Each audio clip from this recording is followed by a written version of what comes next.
ઇફકોમાં જયેશ રાદડિયાની જીત બાદ ભાજપમાં મોટો ભડકો થયો છે અને સૌરાષ્ટ્રના સહકારી આગેવાન બાબુ નસીતે જયેશ રાદડિયા સામે મોરચો માંડ્યો।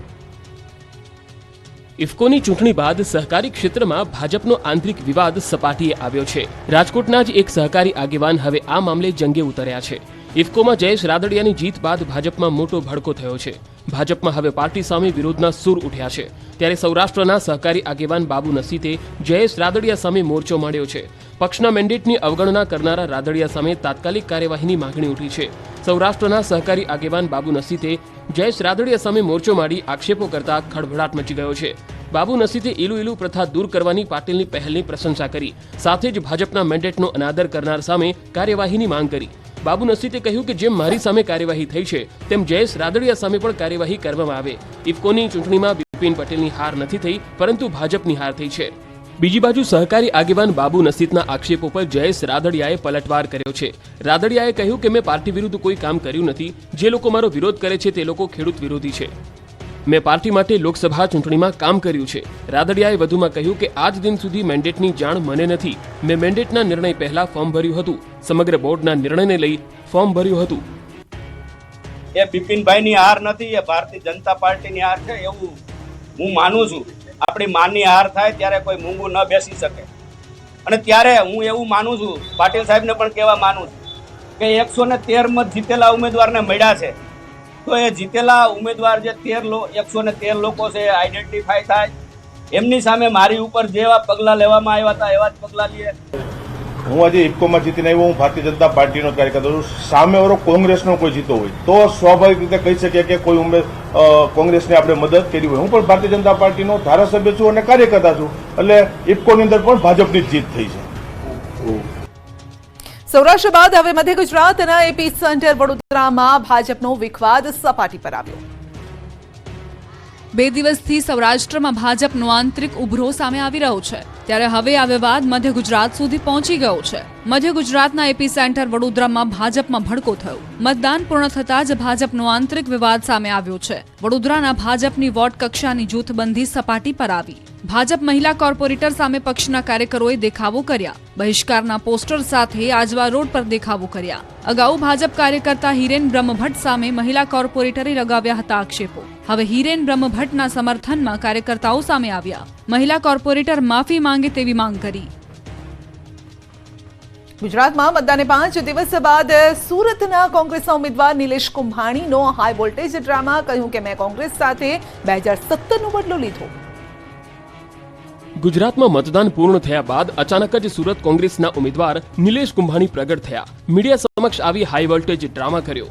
સુરત લોકસભા ચૂંટણીમાં હાઈ વોલ્ટેજ ડ્રામા સર્જનાર કોંગ્રેસના ઉમેદવાર નિલેશ કુંભાણી છેલ્લા 22 દિવસથી ગુમ હતા, ત્યારે મીડિયા સમક્ષ હાજર થયા અને તેમણે કોંગ્રેસ પર આક્ષેપ કરતા કહ્યું કે મેં નહીં, કોંગ્રેસે મારી સાથે ગદ્દારી કરી છે। જો કે વધુમાં તેમણે કહ્યું કે મારે ભાજપ સાથે કંઈ લેવા દેવા નથી। નિલેશ કુંભાણીએ કોંગ્રેસ પર સણસણતા આક્ષેપ કરતા કહ્યું કે કોઈ માયનો લાલ પેદા નથી થયો જે મને મારી શકે। કોંગ્રેસના સુરતના 5 નેતાઓના કારણે મેં આ કર્યું છે। મારા ઠેકેદારો કોંગ્રેસના કાર્યકર્તાઓ છે। હું અને મારા ઠેકેદારો એક સાથે છીએ। કોંગ્રેસે વિરોધ કરવાનું શરૂ કર્યું એટલે કોંગ્રેસના નેતાઓએ 2017માં મારી સાથે બદલો લીધો, એટલે મેં આ પરિવાર સાથે બદલો લીધો છે। મારા ઠેકેદારો અને કાર્યકર્તાઓએ બદલો લીધો અને હું પણ તેમાં સાથે છું। તો મારા નિવેદનથી કોંગ્રેસને કોઈ નુકસાન ન થાય એટલા માટે હું ચૂપ હતો તેવો દાવો કર્યો। પરેશ ધાનાણી, શક્તિસિંહ ગોહિલની મર્યાદા નડતી હતી, એટલા માટે નિવેદન આપવા ચૂંટણી પતે પછી મારે હાજર થવું હતું। ચૂંટણી પૂર્ણ થતા નેતાઓ હળવા ફૂલ થયા। વિજાપુરના ભાજપના ઉમેદવાર સીજે ચાવડાએ ગાયું ભજન। તાજેતરમાં જ લોકસભાની ચૂંટણી અને પેટા ચૂંટણી માટેનું મતદાન યોજાયું હતું, ત્યારે પેટા ચૂંટણીમાં વિજાપુર બેઠકના ભાજપ ઉમેદવાર ચૂંટણી બાદ હળવા મૂડમાં જોવા મળી રહ્યા છે।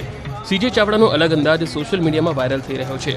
ચૂંટણી બાદ જાણે હળવાશ અનુભવતા હોય તેમ પામોલ ગામે તેઓ ભજન કીર્તન કરતા જોવા મળ્યા હતા। અલગ અંદાજમાં જોવા મળેલા સીજે ચાવડાનો એક વિડીયો વાયરલ થઈ રહ્યો છે।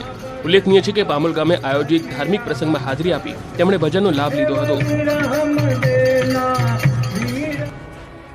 ધોરણ 10નું 82.56% પરિણામ જાહેર થયું। 30 વર્ષનું રેકોર્ડ બ્રેક પરિણામ છે અને ગરીબ ઘરની વિદ્યાર્થીનીઓએ માર્યો ડંકો। ગુજરાત માધ્યમિક અને ઉચ્ચતર માધ્યમિક શિક્ષણ બોર્ડ દ્વારા ગત માર્ચ માસમાં યોજાયેલી ધોરણ 10ની પરીક્ષાનું પરિણામ જાહેર કરવામાં આવ્યું. આ વર્ષે 82.56% રિઝલ્ટ આવ્યું છે, જ્યારે ગત વર્ષ 2023 કરતાં 17.94% પરિણામ વધ્યું છે. આ વર્ષે 30 વર્ષનું રેકોર્ડ બ્રેક રિઝલ્ટ આવ્યું. આ વર્ષે છોકરાઓ કરતાં છોકરીઓએ બાજી મારી છે.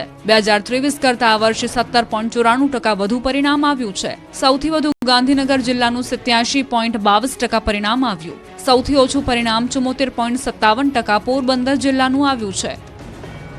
રાજકોટનું પરિણામ ગયા વર્ષની સરખામણીએ 12.49% વધીને 85.23% આવ્યું છે. સારું પરિણામ આવતા વિદ્યાર્થીઓમાં ખુશીની લહેર. સુરત જિલ્લાનું 86.75% પરિણામ જાહેર કરવામાં આવ્યું. સુરતમાં ગેરેજ ચલાવનારની પુત્રી 10મા ધોરણમાં સારા માર્ક્સ સાથે પાસ થઈ, તો બીજી તરફ ચાલુ પરીક્ષાએ પિતા ગુમાવનાર પુત્ર પણ સારા માર્ક્સ સાથે પાસ થયો છે. ધોરણ 10ના પરિણામમાં અમદાવાદની રિયા શાહ વિદ્યાર્થીઓ માટે પ્રેરણાદાયક બની. રિયાના માતા પિતા મૂકબધિર છે, સાંભળી કે બોલી શકતા નથી, છતાં સંઘર્ષના વાતાવરણમાં રિયાએ ધોરણ 10ની પરીક્ષામાં 93% મેળવ્યા. તો અમદાવાદમાં એક સામાન્ય પરિવારના દીકરા નિત્ય પવારે ધોરણ 10માં 94% મેળવ્યા છે. પિતા કમ્પ્યુટર ઓપરેટર છે. સામાન્ય પરિવારની એક દીકરી ધ્વની બારિયાએ 94% પરિણામ મેળવી પરિવારનું નામ રોશન કર્યું છે. આ બાજુ વડોદરા જિલ્લાનું 77.20% પરિણામ આવ્યું. વડોદરામાં પાણીપુરીની લારી ચલાવનારની પુત્રીએ ધોરણ 10ના પરિણામમાં ડંકો વગાડ્યો. નારાયણ સ્કૂલમાં અભ્યાસ કરતી પૂનમ કુશવાહાએ ધોરણ 10ની પરીક્ષામાં 96% સાથે 99.72% મેળવ્યા છે. અમદાવાદની રાજસ્થાન સ્કૂલની મનમાની સામે આવી. અમદાવાદની કેટલીક ખાનગી સ્કૂલો દિવસેને દિવસે દાદાગીરી કરવા લાગી છે. ગરીબ બાળકો સાથે ભેદભાવની અનેક ફરિયાદો ઉઠી રહી છે, ત્યારે હવે અમદાવાદની રાજસ્થાન સ્કૂલ વિવાદમાં આવી છે. રાજસ્થાન સ્કૂલમાં બાળકોને પ્રવેશ મુદ્દે બવાલ થઈ છે. શાહીબાગમાં આવેલી રાજસ્થાન શાળાએ સ્કૂલમાં બાળકોને પ્રવેશ ન આપતા વિવાદ થયો છે. શાળામાં મોટી સંખ્યામાં વાલીઓએ હોબાળો કર્યો. શાળા ખાતે મોટી સંખ્યામાં વાલીઓ પહોંચ્યા હતા અને ધોરણ 8 બાદ ધોરણ 9માં પ્રવેશ ન આપતા વાલીઓ રોષે ભરાયા. વાલીઓએ ડીઈઓના આદેશના પણ અનાદર કર્યાનો આરોપ લગાવ્યો.